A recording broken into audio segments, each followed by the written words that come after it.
तो स्टार्ट में आपको प्रथम मंत्र दिया जाता है, ये आपको ये संसारिक सुख ही देता है। और इसमें प्रथम मंत्र में जो फर्स्ट एंड लास्ट के जो मंत्र हैं, ये आपके मोक्ष के लिए आपकी भक्ति इसके साथ साथ बनती रहेगी जब तक सतनाम नहीं मिलेगा। तो ये जो इन 5 प्रधानों के नाम आपको दिए जाते हैं, आपका कनेक्शन कट गया, भक्तिहीन हो गए, पुनर्जन्म के पुण्य रहे नहीं, तो नए सिरे तो चार्जिंग लानी पड़ी, या तो धीरे धीरे चार्जिंग बढ़ती चली जाएगी, आपकी बैटरी फुल हो जाएगी। कुछ भी काम करिए फिर तो कुछ ही दिनों में आपके बहुत काम सरेंगे, बहुत लाभ होगा। और अन्य व्यक्ति आपको देखा करेंगे, न सोचा करेंगे इनका क्या हो गया, ये कहाँ से आओ इनके इतना पैसा। एक भक्त बता रहा था जी, हमारे पड़ोसी यूँ कहें कि यूँ वहाँ जाता है बरवाला, और बरवाला के क्रोथा में हमारा आश्रम था, क्रोथा आश्रम, क्रोथा कांड हुआ जो बदनामी हमारी खूब करी थी न बेतुकी। वहाँ नोटा की बोरी पागी हैं, वहाँ पता नहीं कि बकवास पाई। तो जो ऐसे कहते हैं दूसरे पड़ोसी आपस में, जो कहें ये वहाँ जाते हैं, इनके महाराज जी पैसे देते हैं इन्हें, और इसलिए इनका साइकिल का भी ब्योंत नहीं था और 2-2 गाड़ी चला। आज वो इस दृष्टिकोण से देखते हैं।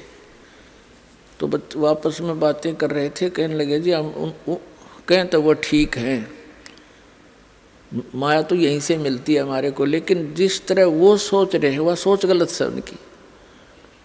हम उनसे कहते हैं, जो हमसे डायरेक्ट कह देता है तो उसको हम भी कहते हैं आप भी आ जाओ, आपको भी दे देंगे, महाराज जी तो खूब माया बांट रहे हैं। तो ये माया सतलोक से आ रही है आपके लिए, यहाँ की नहीं है ये, क्योंकि आपके यहाँ तो सीमित इनका बजट है यहाँ का। अब जैसे पुण्यात्माओं एक बार हरियाणा प्रांत में फ्लड आ गई थी सन 1995 में, और इतनी फ्लड आ गई कि यहाँ का बजट उस समय मुश्किल से 700-800 करोड़ का था, और यहाँ आनी होगी लगभग 2000 करोड़ की। वो क्षतिपूर्ति के लिए हरियाणा सरकार का बजट नहीं था जो उसने पूरी कर दे, तो सेंटर ने ऐड दी थी, और वो सबको वो सुविधा मिली। किसी का ट्यूबवेल खराब हो गया था, किसी का मकान गिर गया था, किसी का कुछ हो गया था, उनकी क्षतिपूर्ति हुई तो सेंटर ने की। तो इसी प्रकार इसी 21 ब्रह्मांड का यो ब्योंत नहीं है जो आपको यहाँ विशेष सुविधा दे सके। ये सेंटर यानी सतलोक से आओगे आपके लिए ऐड।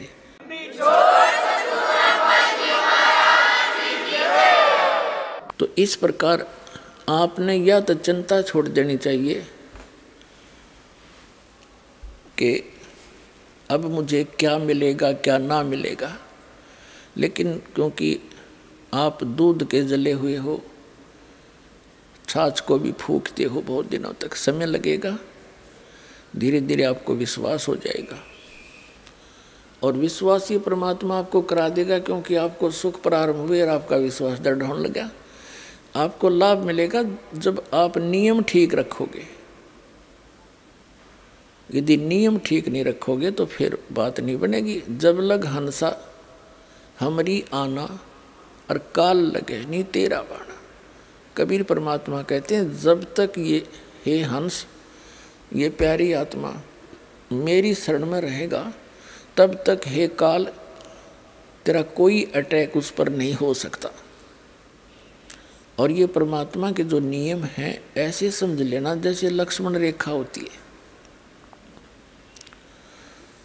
कौन कौन से नियम हैं? आन उपासना नहीं करनी, जो दास भक्ति बताता है इसमें सभी पूजाएं आ जाती हैं। इसके अतिरिक्त कोई और पूजा आप अपनी परंपरागत करते हो तो वो शास्त्र विधि को त्याग कर आपका मनमाना आचरण है।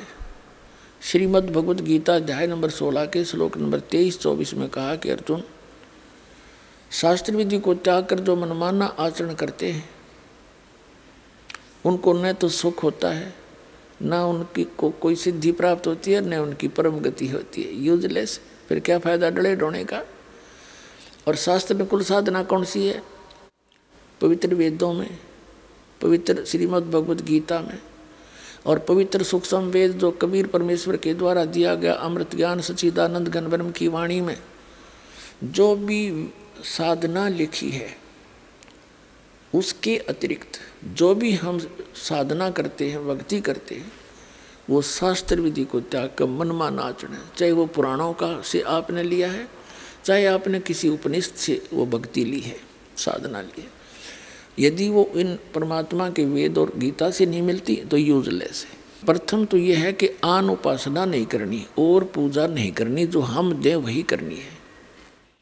इसके विषय में कबीर साहब कहते हैं 100 वर्ष तो सतगुरु पूजा, एक दिन आन उपासी, वो अपराधी आत्मा फिर पड़े काल की फांसी। कहते हैं 100 वर्ष आपने अपने गुरु जी के द्वारा बताई हुई यथार्थ भक्ति कर ली और एक दिन आन उपासना कर ली, कहते तेने बैठा दिया, सारा काम बिगाड़ दिया, नाम खंड हो गया, परमात्मा रूठ गया। परमात्मा रूठे पाछे फिर हमारे पास क्या रह गया? चाहे कितनी भक्ति कर ली, वो जिस उद्देश्य को लेकर चले थे वो उससे वंचित रह जाओगे। फिर क्या बताते हैं?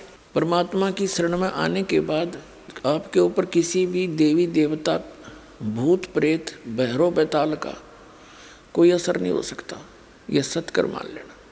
चाहे को करके देख लियो, कितना कुछ कर लियो। हमने बहुत से प्रमाण भी बता रखे हैं आपको बहुत बार, जो यहाँ भक्त आते हैं जिनके ऊपर इन सियाने सपटा ने खूब करके देखा, कोई असर नहीं हुआ, उल्टे वही दुखी हो गए।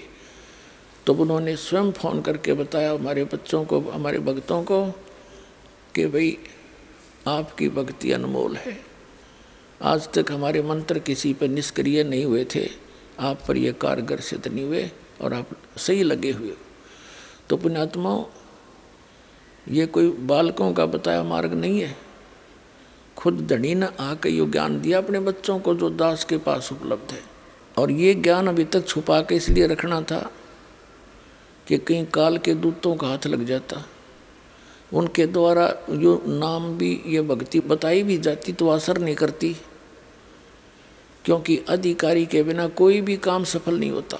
एक छोटा सा लाइसेंस बनवा लो ड्राइविंग चालक का, और वो भी डुप्लीकेट है तो जब पकड़ा जाएगा वो सजा का पात्र होगा। विदेश जाने का पासपोर्ट है, वो डुप्लीकेट, वो काम नहीं करे। और ये तो सतलोक जाने का पासपोर्ट, ये नकली जगह जगह ठग बैठे, मूर्ख बना रहे सारी जनता को, इनके पास वो वस्तु है नहीं और सबका जीवन नाश करते। तो जब यहाँ से आते हैं तो बनाने वाला भी दोषी और बनवाने वाला भी। तो कबीर साहब कहते हैं देखा देखी गुरु शिष्य बन गए, किया ना तो विचारा, और गुरु शिष्य दोनों के सिर पर काल ठोका पंजारा, दोनों ने गड़ेगा काल घेर के वहाँ पर।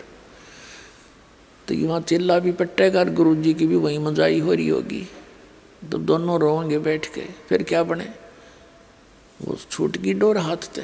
और फिर परमात्मा कहते हैं जब आप शरण ले लेते हो कबीर भगवान की इस दास के माध्यम से, तो आपके सभी भूत प्रेत पितृ आपके घर से स्थान छोड़ जाते हैं। अब एक भक्त कह रहा था, न बोले जी हम हमारे दूसरे चाचे ताऊआ ने परेशान कर रखे हैं। माँ भी क्यों कर रखे हो?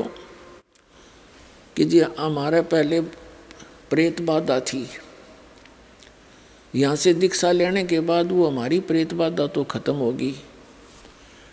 अब वही प्रेत थी तो मेरे चाचे ताऊआ के भी हुआ, तो उनके वो प्रेत बाधा ज्यों की तो चल रही है, हमारी ठीक होगी।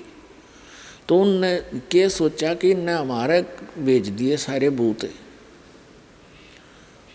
तो उन्होंने हमारे साथ विरोध करना शुरू कर दिया कि तुम कितना वहाँ जाते हो बरवाला में, हमारे ऊपर जंतर मंत्र करा के तुमने सारे भूत हमारे भेज दिए, हमारे साथ झगड़ते हैं। तो मैंने कहा उनसे ये कहो कि आप भी बरवाला आओ और देखो वहाँ क्या जंतर मंत्र किया जाता है। और इसका तो यही है कि जैसे आप जी ने दीक्षा ले ली,